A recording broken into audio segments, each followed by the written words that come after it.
안녕하세요. 리인파트너스 이승재 변호사입니다. 오늘 재판에 법원에 가시나요? 그러면 이 영상 한번 꼭 살펴보고 가주세요. 여러분이 법원에 갔을 때 알아두시면 좋은 사소하지만 필요한 몇 가지의 꿀팁입니다. 당연하게도 재판은 시간에 맞춰서 가야 되고 법원에 가는 게 처음이라면 조금은 일찍 가시는 게 좋습니다. 최소한 30분 전에는 법원에 도착하시는 게 좋습니다. 법원은 여러분을 기다려주지 않는데요. 재판 시간에 늦어서 출석하지 못하게 되면 이런 일이 반복되면 구속을 당할 수도 있습니다. 사실 일찍 도착하면 앞전 사건이 지연돼서 생각보다 훨씬 더 오래 기다려야 되는 경우도 종종 있습니다. 방청석에서 지루하게 앞에 재판을 기다려야 되는데요. 그러나 여러분의 재판 시간이 지나서 도착해서 재판에 지거나 영장이 나오는 결과를 맞이하는 것보다는 훨씬 낫습니다. 그리고 팁이 하나 더 있는데요. 재판 시간에 맞춰가기 위해서는 대중교통을 이용하시는 것이 좋습니다. 법원 근처에는 차가 많이 밀리고 법원의 주차장도 그다지 여유롭지 않습니다. 특히 재판이 몰리는 시간대에는 주차가 거의 불가능한데요. 특히 오전 10시부터 11시 반 그리고 오후 2시부터 4시까지는 주차장 사용이 정말 어려울 겁니다. 주차장에 들어가는 데만 최소한 20-30분이 걸릴 수도 있고 기다려도 아예 주차를 못하는 경우도 있습니다. 그래서 아예 처음부터 대중교통을 이용해서 법원에 가시는 걸 추천드릴게요. 재판을 처음 받는 분이라면 많이 당황하실 수 있는데요. 우리가 생각하는 법정과 실제 법정은 완전히 다른 점이 상당히 많습니다. 드라마나 영화에서 보던 것처럼 변론이 치열하게 이루어지고 변호사랑 검사랑 싸울 것 같고 그렇지만 실제로 이런 일은 흔하지 않습니다. 재판 시간은 여러분이 생각하는 것보다 훨씬 짧은데요. 쌍방 변호사가 있는 일반적인 변론 기일이라면 5분에서 10분 정도면 재판이 끝납니다. 소액 사건의 경우에는 1분도 안 걸리는 경우가 종종 있습니다. 어떻게 그렇게 재판이 빨리 진행되냐고요? 미리 서면들을 다 제출했기 때문입니다. 우리나라 법정은 서면으로 모든 것이 이루어지는데요.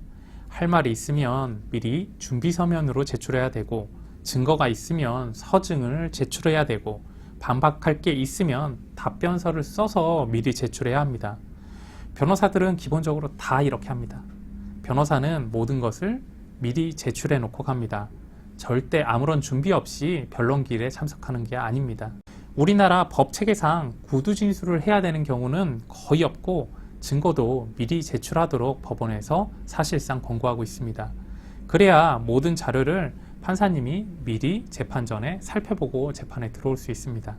여러분들이 뭔가 할 말이 있는데 그에 대한 자료를 미리 제출하지 않고 재판에서 직접 구두로 반박하려 한다면 과연 어떻게 될 것 같으세요? 재판부가 일단 좋아할 리가 없습니다. 사건 진행 시간이 지연될 수밖에 없거든요. 재판부는 이렇게 얘기할 겁니다. 서면으로 미리 제출하시고 증거도 미리미리 제출하세요. 인사재판의 경우에는 거의 완전히 전자소송화가 되었습니다. 그래서 이제는 재판부도 전자재판으로 소송을 진행하는 것을 선호합니다. 아직도 일부 서면 재판 절차가 남아있긴 하지만 대부분 전자소송으로 진행을 하고 이 전자소송화된 재판의 경우에는 서증을 실물로 내려고 하면 오히려 전자소송으로 제출하라고 합니다. 그렇다면 전자소송은 어떻게 해야 될까요?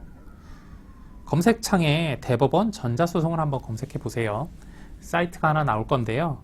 이용 방법은 너무 내용이 많기 때문에 이 영상에서 다룰 수는 없고 사이트를 잘 살펴보시거나 관련 내용을 별도로 찾아보시면 될 것 같습니다.